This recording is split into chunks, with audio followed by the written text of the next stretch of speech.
થી પણ એક વ્યૂ ખાસ કરીને જો વારી એનર્જીસ જેવા કાઉન્ટર છે જે ખાસ કરીને ક્લીન એનર્જી જેમાં એક ઘટાડો આપણે જોઈ રહ્યા છે, કારણ કે યુએસમાં જે રીતે ટ્રમ્પનું ટેક્સ બિલ એક પાસ થઈ રહ્યું છે એને લીધે જે રીતે અહીંયા સબસિડરી જે છે તે બંધ થતી જોવા મળશે, ખાસ કરીને આ ક્લીન એનર્જી શેર્સની. તો યુએસમાં પણ આપણે જોયું છે જે સોલાર સ્ટોક ઘટ્યા છે એનું પણ રિએક્શન થોડું ઘણું આવતું દેખાઈ રહ્યું છે. અહીંયા કઈ રીતે ધ્યાન રાખી રહ્યા છો હવે આ સ્પેસ માટે, ક્યાં ફોકસ કરવું? યસ ડેફિનેટલી સી ગઈકાલે આપણે જોયા કે જે સોલાર સ્ટોક્સ હતા યુએસમાં ત્યાં આઈ થિંક 10 થી 15% એક ઘટાડો જોયો, અને આજે આપણે ઇન્ડિયામાં જે પણ સોલાર રિલેટેડ સ્ટોક્સ છે ત્યાં પણ એક સારો ઘટાડો જોઈ રહ્યા છે, જેમ કે સાનવી મૂવર છે, યા પછી વારી એનર્જીસ છે, પ્રીમિયર એનર્જીસ છે.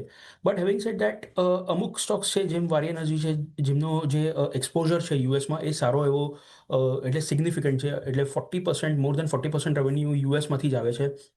પ્લસ જે ઓર્ડર બુક છે અરાઉન્ડ 60% જેવી ઓર્ડર બુક યુએસ બેઝડ જ છે. એટલે ઓબ્વિયસલી આજે આપણે એક સારો ઘટાડો સવારના 10-11% એક ઘટાડો જોયો.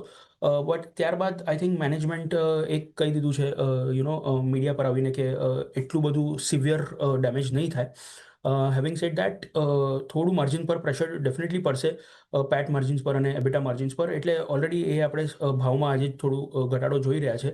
બટ ઓવરઓલ અગર આપણે ડોમેસ્ટિક કન્ઝમ્પશનની પણ વાત કરીએ તો ડેફિનેટલી એક બહુ જ સરસ કંપની છે આ. ઘટાડે લેવાની જ સલાહ રહેશે. પ્રોબેબલી 2600 અને 2900ના વચમાં થોડું કન્સોલિડેટ થઈ શકે છે થોડા સમય માટે, બિકોઝ ઓફલેટ એક સારો આપણે રનઅપ પણ જોયો છે 2500થી કરીને ઓલમોસ્ટ 3100 સુધીનો. બટ ઓવરઓલ યસ થોડું ઘણું સેન્ટિમેન્ટ્સ શોર્ટ ટર્મ પર્સપેક્ટિવથી નબળા છે. But from a long term perspective because ગવર્મેન્ટનો પણ ફોકસ જે રિન્યુએબલ તરફ છે અને આ બધા વર્ટિકલ્સ તરફ છે એ બહુ જ સિગ્નિફિકન્ટ છે, અને ધીરે ધીરે કરીને આ પર્ટિક્યુલર સેક્ટરને ફોકસ મળતો જ રહેશે. ઇનફેક્ટ બાય ઓન ડિપ્સની સલાહ રહેશે, બહુ મોટો ઘટાડો નહીં આવે એવું અમને લાગે છે. ઓકે, તો બાય ઓન ડિપ્સ કરીને ચાલવાની સલાહ વારી એનર્જીસ માટે બનતી દેખાઈ રહી છે. અહીંયા લોંગ ટર્મ માટેનું મોમેન્ટમ પોઝિટિવ છે, તો ફોકસ કરીને ચાલવાનું રહેશે. બીજો એક